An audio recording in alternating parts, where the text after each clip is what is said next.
दोस्तों, ये कहानी आपको हंसना सिखा देगी। आप भी अपनी तनाव भरी जिंदगी से छुटकारा पा सकेंगे। दोस्तों, ये कहानी है 3 भिक्षुओं के बारे में। उन तीनों के नाम का जिक्र नहीं है, क्योंकि उन्होंने कभी किसी के सामने अपना नाम नहीं बताया। उन्होंने कभी किसी बात का जवाब नहीं दिया। चीन में उन्हें केवल 3 हंसते हुए भिक्षुओं के रूप में जाना जाता है। और उन्होंने एक ही काम किया। वे किसी गांव में घुस जाते, बाजार में खड़े हो जाते और हंसने लगते।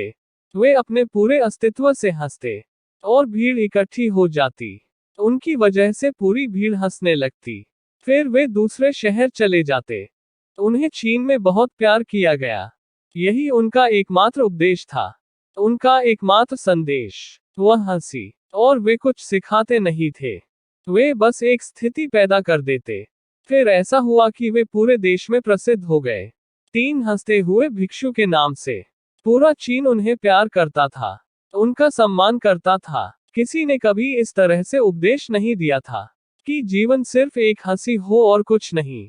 वे किसी खास पर नहीं हंसते थे, वे बस ऐसे हंसते थे जैसे कि वे लौकिक मजाक को समझ गए हो। और उन्होंने बिना एक भी शब्द बोले पूरे चीन में इतना आनंद फैला दिया। लोग उनका नाम पूछते थे, लेकिन वे बस हंसते थे। तो यह उनका नाम बन गया, 3 हंसते हुए भिक्षु। फिर वे बूढ़े हो गए, और एक गांव में रहते हुए 3 भिक्षुओं में से एक की मृत्यु हो गई।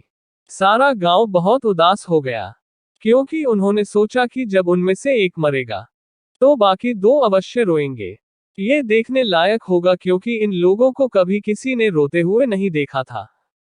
पूरा गांव इकट्ठा हो गया, लेकिन 2 भिक्षु तीसरे की लाश के पास खड़े थे और हंस रहे थे। तो ग्रामीणों ने उनसे इस बारे में स्पष्टीकरण मांगा।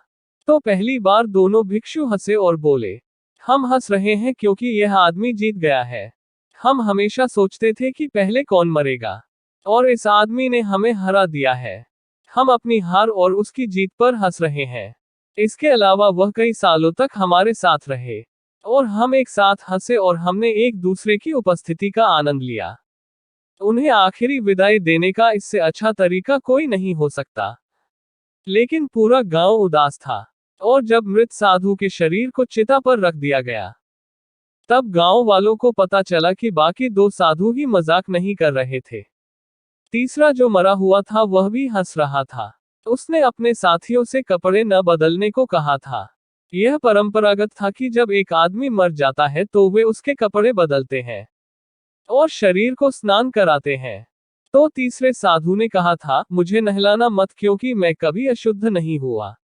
मेरे जीवन में इतनी हंसी हो गई है कि कोई अशुद्धि इकट्ठी नहीं हो सकती, और ना ही मेरे पास आ सकती है।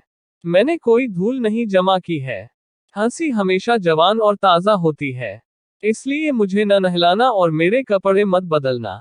इसलिए सिर्फ उसकी इच्छा का सम्मान करने के लिए उन्होंने उसके कपड़े नहीं बदले। और जब शव को आग के हवाले किया गया, तो अचानक उन्हें पता चला कि उसने अपने कपड़ों के नीचे कुछ चाइनीज पटाखे छिपा रखे थे, और वे जलने लगे थे।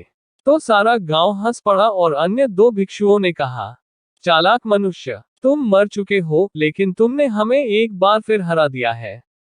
आपकी हंसी आखिरी है, एक लौकिक हंसी है जो अस्तित्व में आती है जब इस ब्रह्मांड का पूरा मजाक समझा जाता है, और केवल बुद्ध ही इस तरह हंस सकते हैं। ये 3 साधु 3 बुद्ध रहे होंगे। अगर आप हंसना चाहते हैं तो खुद पर हंसें, दूसरों पे कभी मत हंसो। मनुष्य को छोड़कर कोई भी जानवर हंसने में सक्षम नहीं है। तो हंसी जीवन के विकास में एक बहुत ऊंचे शिखर को दर्शाती है। जीवन को सहजता और प्रेम से लो। जो तनाव फ्री जीता है और खूब हंसता है, वह सुंदर जीवन जीता है।